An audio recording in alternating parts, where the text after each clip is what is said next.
अरे यार 3 बजे फिल्म शुरू हो जाएगी, तू क्या कर रही है? बस मुझे 5 मिनट दे, मैं अभी साड़ी बदल कर आती हूँ। अरे बहू, तू अचानक कहाँ जा रही है? तेरी सास तुझे आवाज दे रही है। अरे छोड़ ना, ये बुढ़िया कभी नहीं सुधरेगी। क्या हुआ माँ जी?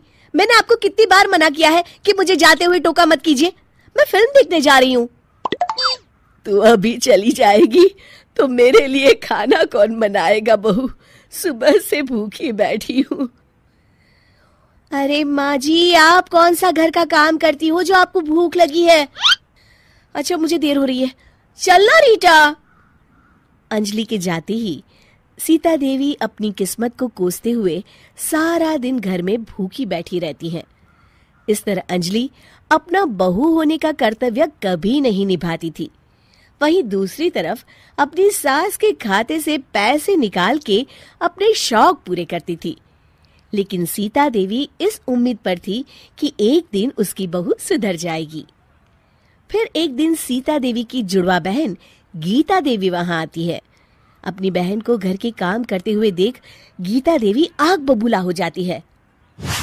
अरे ये सब यहाँ क्या चल रहा है सीता? तेरी बहू कहाँ है जो तू घर के काम कर रही है? सीता देवी भावुक होकर रोने लगती है। अब तुझसे क्या छुपाऊं?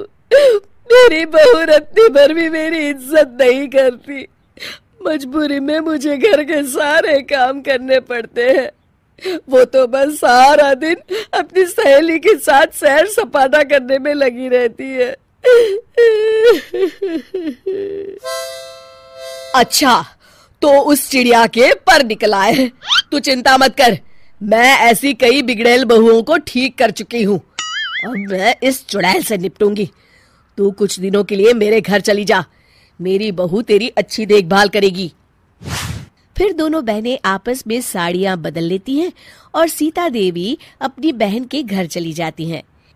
देर रात अंजलि जब घर आती है तो अपने कमरे का नजारा देख उसकी आंखें फटी की फटी रह जाती है।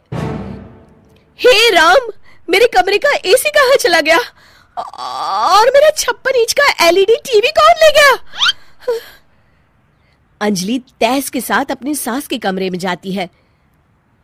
तभी वो देखती है कि उसके कमरे का एसी और टीवी उसकी सास के कमरे में लगा है और गीता देवी आराम से एसी की हवा खाते हुए सास बहू सीरियल का मजा ले रही हैं। अच्छा, तो ये सब इस बुढ़िया की कारस्तानी है। अभी इसे बताती हूँ। ये सब क्या है माँ जी? आपकी हिम्मत कैसे हुई मेरे सामान को हाथ लगाने की? क्यों बहू, ये सारा सामान तूने तेरे पिताजी के पैसों से खरीदा है क्या? हैं? लगता है तू भूल गई कि ये सारा सामान मेरे पैसों से आया है, इसलिए मैं अपनी सारी चीजें अपने कमरे में उठा लाई। तुझे कोई एतराज है? चल जा यहाँ से, सीरियल का मजा किरकिरा मत कर। गीता की बातों का कोई जवाब नहीं बनता देख अंजलि अपने दांत पीस कर रह जाती है। अगले दिन रीटा और अंजलि शॉपिंग पे जाने की तैयारी करती हैं। अंजलि जैसे ही अपनी स्कूटी पर बैठती है तभी गीता देवी स्कूटी की चाबी निकाल लेती हैं। अरे, ये स्कूटी कहाँ लिए जा रही है? ये भी मेरी कमाई की है। माँ जी, ये तो आप हद कर रही हैं। मैं बाहर पैदल जाऊंगी क्या? हाँ, पैदल जा। वैसे भी तुझे घूमने का शौक है, मुझे नहीं।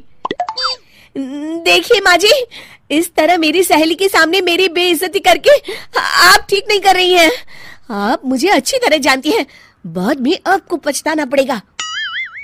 अच्छा, तो तू नहीं सुधरने वाली, मेरे ही घर में मुझे ही धमकी दे रही है। तेरी याददाश्त के लिए बता दूं कि ये मकान मेरे नाम पर है। अब तू देख, मैं आज ही अपने बिल्लू वकील को बुलाकर ये सारी जायदाद अनाथालय को दान कर देती हूँ, फिर तुझे एक ढेला भी नहीं मिलेगा। गीता की बातें सुनकर अंजलि के पैरों तले जमीन खिसक जाती है। अरे, अगर तेरी सास ने तुझे अपनी जायदाद से बेदखल कर दिया तब तो तू सड़क पर आ जाएगी। मैं तो कहती हूँ चुपचाप अपनी सास से माफी मांग ले अंजलि। हाँ, तो बिल्कुल सही कहती है, मेरी सास का कोई भरोसा नहीं है। अरे नहीं नहीं माँ जी, ऐसा गजब मत करिए। आज के बाद मैं आपको कोई तकलीफ नहीं दूंगी और घर के सारे काम ना मैं ही कर लूंगी। मैं आपको एक अच्छी बहू बनकर दिखाऊंगी। कुछ दिनों के बाद, ये लीजिए माँ जी, आराम से गाजर का हलवा खाइए।